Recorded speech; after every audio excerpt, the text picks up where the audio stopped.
before I ever heard of the term roguelike.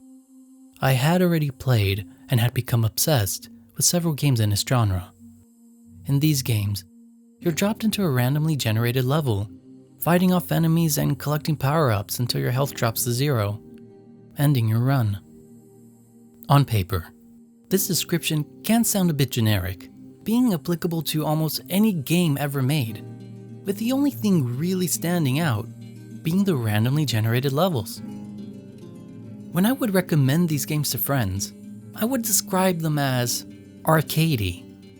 They remind me of when in an arcade, you would have to start from level 1 whenever you begin a session, with a difficult but reasonably short play length that encourages repeated runs to progress further or reach a higher score, knowing that it wasn't about finishing the game, but beating your personal best. The repetition of each attempt allowed you to become more familiar with the levels and their mechanics, resulting in better performance and eventually earning you the ability to reach the next level, rewarding your hard work with new enemies, new environments, and another step to actually completing the game. As my library of games grew, and my fondness for roguelikes became more cemented, my understanding of what made them so appealing to me became more clear. These games weren't just fun.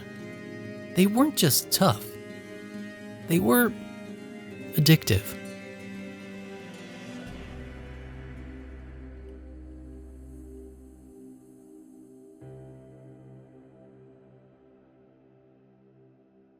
Dripping down a drop shaft, leading to the prison quarters, a viscous slime creature drags itself towards a nearby decapitated warrior, taking hold of its limp body. It reanimates the headless vessel, inhabiting the corpse. Examining the area around him, the beheaded noticed a chopping block standing beside where the body had been laid, appearing to have been the victim of a mandated execution. In the back of the chamber, the remains of a giant are slowly wasting away. A large lance is still piercing through its stomach. An emblem is engraved onto its rusting armor, the same symbol found on the banners decorating the walls. Without any recollection of what came before this moment, the warrior wanders through the cells, searching for a way out. Along the way, he encounters a fully armored woman equipped with a bow and a broadsword. She remarks hearing rumors about a beheaded warrior said to be vigorously traversing the island in search for a way to escape. With so many questions he would like to ask her, but without a mouth to speak, the beheaded can only listen as she continues her story. This place has become a cursed land, as the people from this island have lost their ability to die. Once they fall in battle, they are brought back to the beginning, losing all of their progress and forced to restart their journey, stuck in an endless loop. Having heard enough, the beheaded takes his leave, continuing to travel alone and gathering a weapon on his way out. Venturing deeper into the prison, he soon discovers that what these cells kept away were not criminals, but the mutated and mindless husks of the people who once inhabited this peaceful island. Faced with rabid and hostile abominations, the beheaded must fight his way through them in order to find a way out of this infested place. To survive in the world of dead cells, you need to prepare yourself for combat, with all of your attacks being determined by the weapons in your arsenal. You can equip 2 primary weapons from melee, projectiles, and protection, and 2 auxiliary weapons such as bombs, traps, and abilities. From vendors, chests, and hidden areas around the map, weapons can be easily found, with every run giving you a new selection. This forces you to adapt to what you have at hand, needing to swap out your equipment whenever something better comes along. But it's not always clear which weapon is better. Searching for the strongest weapon isn't necessarily the best way to approach your build, as weapon types and synergies are also something to consider. Represented by distinct colors, Every weapon belongs to one of three types. Red is for brutality, purple is for tactics, and green is for survival. The weapons you choose to keep and fight with during a run depends purely on your style of play and the many creative ways you find to apply them to your build. At the beginning of each run, as you enter the prison, you can see these three types represented as you pick your starter weapons: the rusty sword, the beginner's bow, and the wooden shield. They function very differently, each being useful against different enemies. But because all three of these are primary weapons, one will have to be left behind.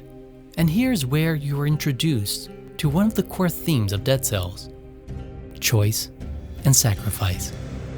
Our starting weapons are nothing special, being immediately replaced once another comes along, encouraging you to experiment with a myriad of weapons. After fighting off several enemies, you will eventually encounter level up scrolls scattered throughout each area. These items allow you to upgrade your character in either brutality, tactics, or survival, with each one giving you different stat boosts for health and attack powers for weapons of the same type. This presents you with another dilemma. Is it best to have a diversity of weapons, allowing you to be prepared for any kind of threat, or go all in one type, taking full advantage of its power increase? Choice and sacrifice.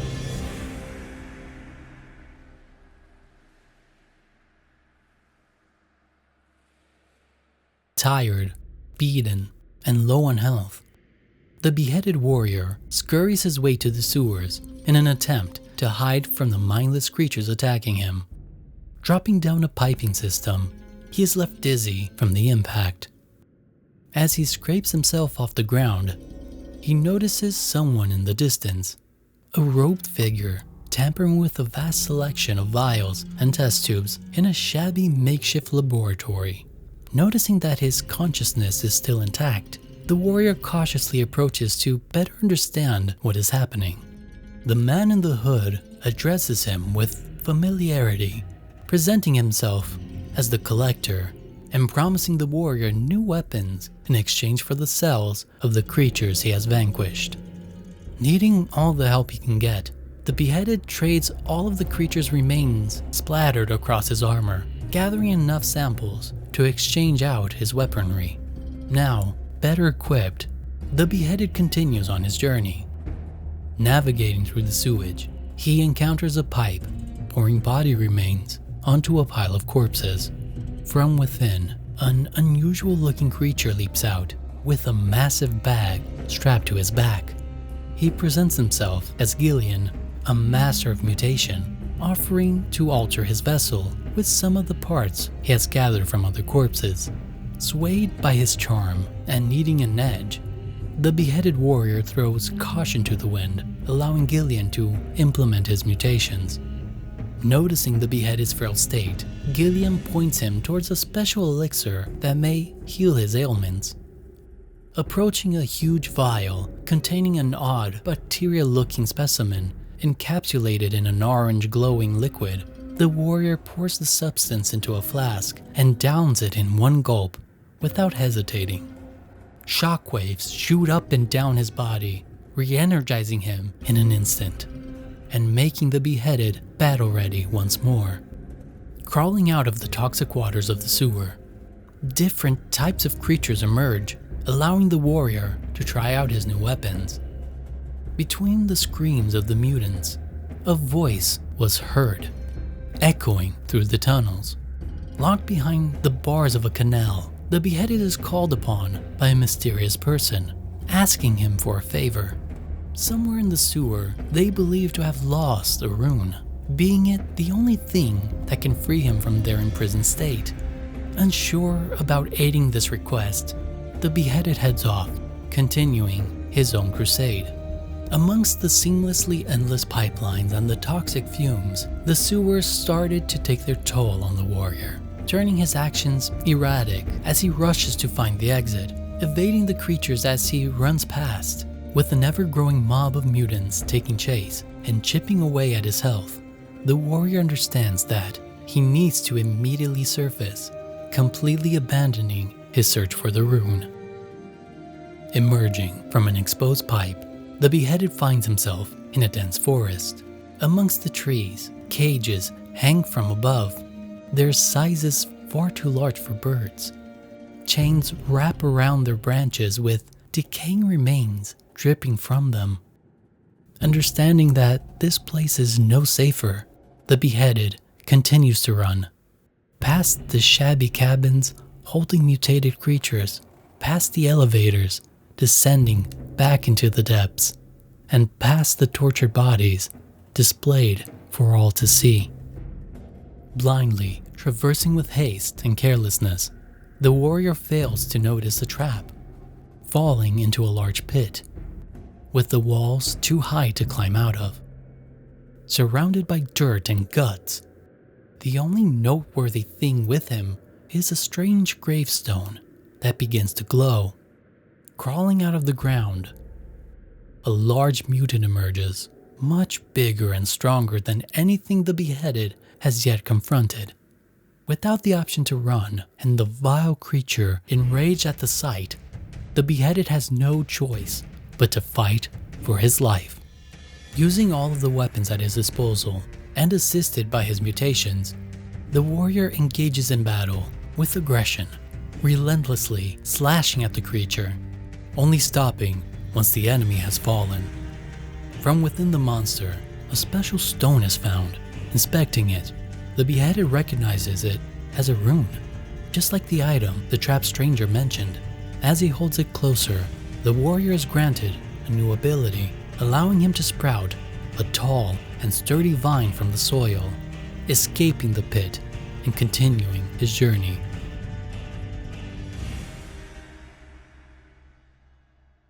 In the passages between each two biomes, the player can rest easy, with these areas serving as a safe haven and allowing you to interact with a few NPCs who are vital for progression in the game. We previously talked about what will be lost once you die during a run, with weapons and mutations being stripped away as you start anew. But there is also a meta progression to be explored, allowing you to alter aspects of the entire game. The Collector is the main provider of these permanent modifications, allowing you to invest cells in enhancements like increasing the number of health flasks, unlocking new weapons, new mutations, new outfits, and other quality of life adjustments, making every new run a bit easier. In these areas, you can also meet the blacksmith, who can permanently increase the quality of weapons found during runs or upgrade your weapons for that run. They can change not just the power of your weapon, but also its effects, allowing you to randomize them until you find something that suits your needs. Weapon power and type are important aspects to consider when making a build, but the synergy between effects can be even more valuable in battle. For example, if you have a weapon that causes burn, pairing it with burning oil will multiply your damage output. If you have a weapon that does plus 175 damage to frozen enemies, finding another weapon that can cause freezing becomes a very enticing choice. These effects may serve you well for your current build, but as you progress through the run, exchanging your weapon becomes an inevitability, completely disrupting the synergy you have been working towards. Knowing that the perfect weapon replacement is unlikely, you are forced to embrace sacrifice, making the best of what you currently have, and adapting your strategy accordingly. The mutations granted by Gillian provide modifications to your character that stay with you throughout the run. They can give the player conditional perks, requiring them to perform a certain action to activate them. These mutations are assigned to the same type system as the weapons, with character stat upgrades also increasing their efficiency. In each run, you are only allowed to choose up to 3 mutations, and with so many great ones to choose from, you will feel incentivized to come back and try out others, figuring out the best strategy for your current build. Entering this area requires the player to have finished the previous biome, with bonus rooms being unlocked by finishing the level within a certain amount of time or a consecutive kill count.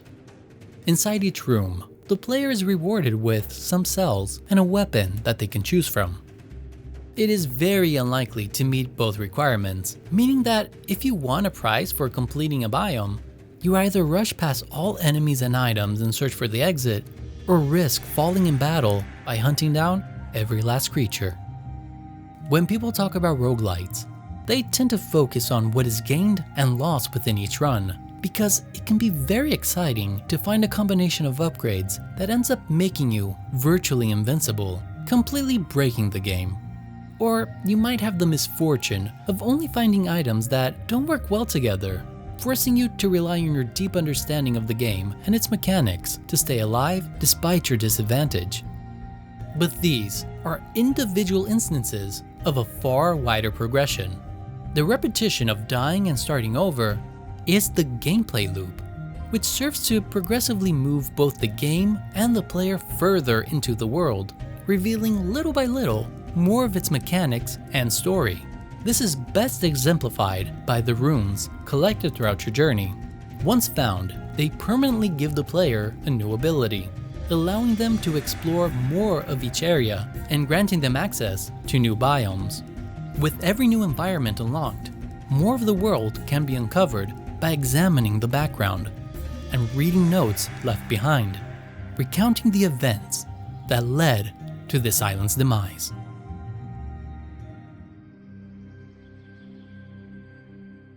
With toxic beings flooding the underground and mindless mutants roaming the fields, the beheaded begins to climb to the heights of the towers, believing they could grant him safe passage around the island. Looking out at the remains of the land, his destination becomes less clear, encountering decay and destruction as far as the eye can see. Just like from below, tortured bodies hung by chains are found all across the ramparts, with the guards responsible roaming about in a mindless state.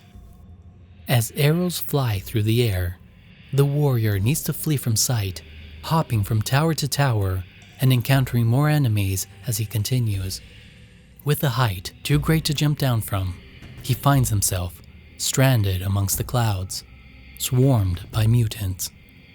Low on health and without any flasks left, the beheaded tries rushing past the patrolling guards, shooting archers and flying creatures, but is caught unprepared as he is faced with a new enemy, a robed creature with a large horn protruding from his sides that tower over his body. Prepared to fight, the warrior lifts his sword at him, but before he could swing, the mutant's hands begins to light up, striking the beheaded with a bolt of lightning and sending his body off the top of the towers. Dripping down a drop shaft leading to the prison quarters, a viscous slime creature drags itself towards a nearby decapitated warrior, taking hold of its limp body. It reanimates the headless vessel, inhabiting the corpse. As the warrior looks around, he is greeted by the same knight as before, remarking how the island seems to be constantly changing, shifting shapes and layouts, as if we were stuck in an ever-changing labyrinth, as if the island itself were mutating.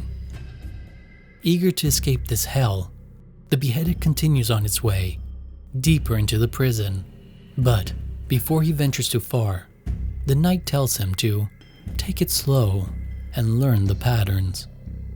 Unsure of what she means, he continues on, ready for battle. Just like before, the beheaded faces his obstacles head-on, slashing his sword and shooting his bow at the vile mutants.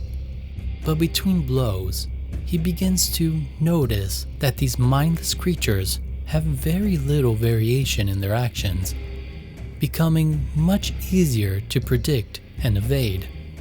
With this realization, the warrior stops rushing and starts to pay attention to the world around him, examining it for potential clues that could help him get off the island. Between several deaths and reanimations, the beheaded continues his search for answers. Statues of this land's king can be found all around the island, made as shrines to his image. At one, a cow's head engraved with his coat of arms can be found left as an offering. Inspecting the pole where many were hung, the warrior finds an official execution order for the eradication of any prisoner presenting symptoms of the infection. Amongst them is even the body of a young woman, identified only as prisoner 6541. As the beheaded prepares himself for another excursion, he encounters the knight, fallen and bloody, lying lifeless, with a sword piercing through her. Noticing her body, the warrior approaches her slowly, examining the weapon. With one hard kick, he dislodges it from within her, taking the weapon to aid him on his outing, knowing that he'll soon see her once he falls in battle.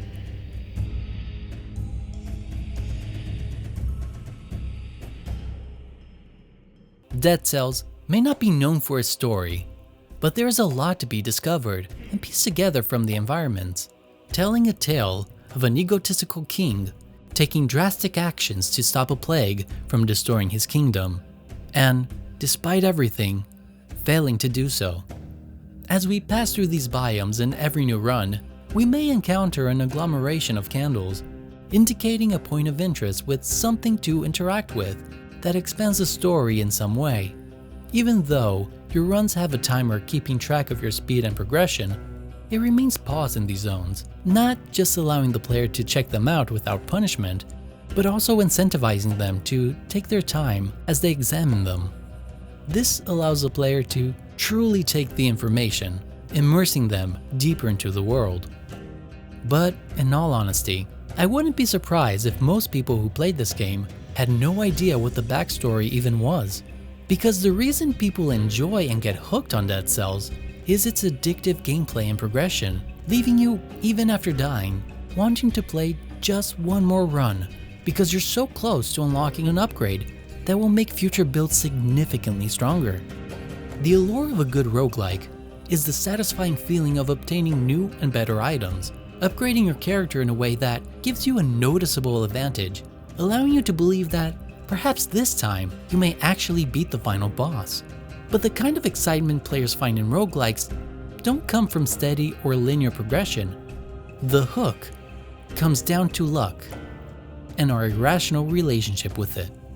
There is a rush that comes from the randomness of it all, the unpredictability of what will be in store for you at the start of each run, and the uncanny sensation that you're besting fate through raw skill and masterful planning, despite knowing that it all comes down to luck. But what makes it so addictive is the uncertainty, where the highs can only truly feel high if the lows are equally low, allowing you to choose to risk it all. Throughout your run, you will eventually find a cursed chest, granting you a high-level item, but it comes at a cost. You are given a debuff, causing you to perish from a single hit, with the condition only being lifted after defeating a certain number of enemies. In any other game, this would come off as wildly unappealing, with the cons vastly outweighing the pros. But in a roguelike, everything revolves around luck, where a possible long-term advantage may be worth a definite short-term disadvantage. The randomization of a roguelike can make you feel a certain lack of control, with their item selections and biome layouts dragging you in a different direction during each run. But despite that, you still have plenty of choice and agency. Not knowing what comes next creates a push and pull relationship between you and the game, between advantage and disadvantage, between skill and luck, but in a way where they seem to blur together. You're never quite sure if a run is good or bad, because everything can quickly shift as you move through the highs and lows, risk and reward, choice and sacrifice.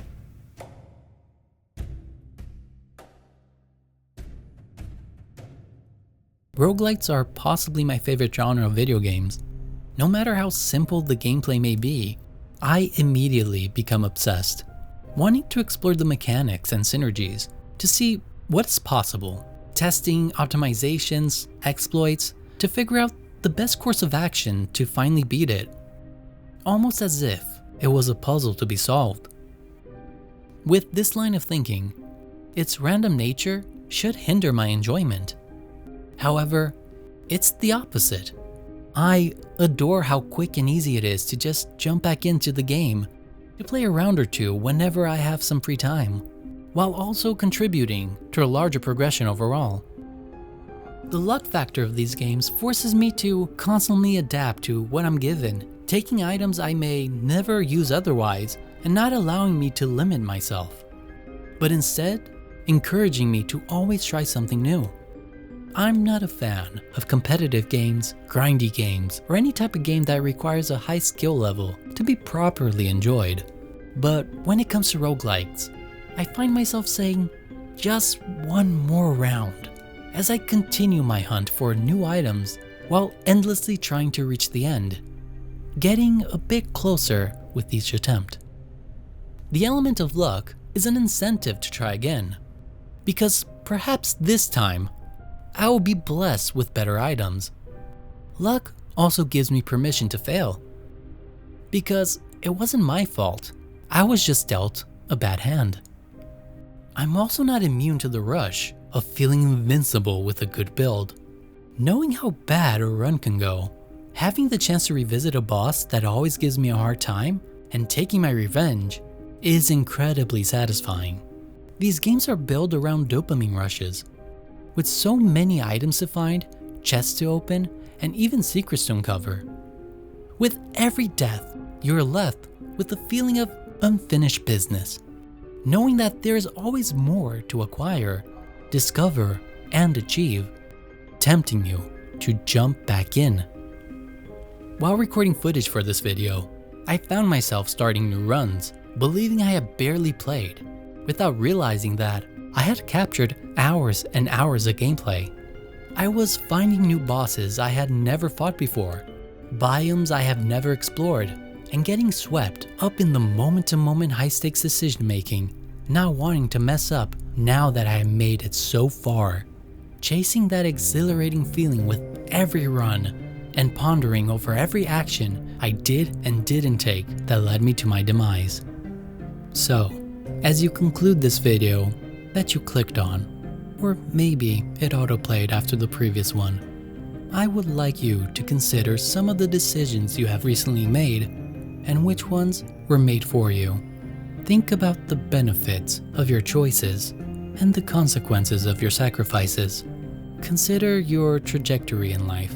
Which key moments happened through luck and which were crafted through skill? I want you to think about the journey up to this point. Every path you have taken, and even the ones you didn't. And give them a deep look.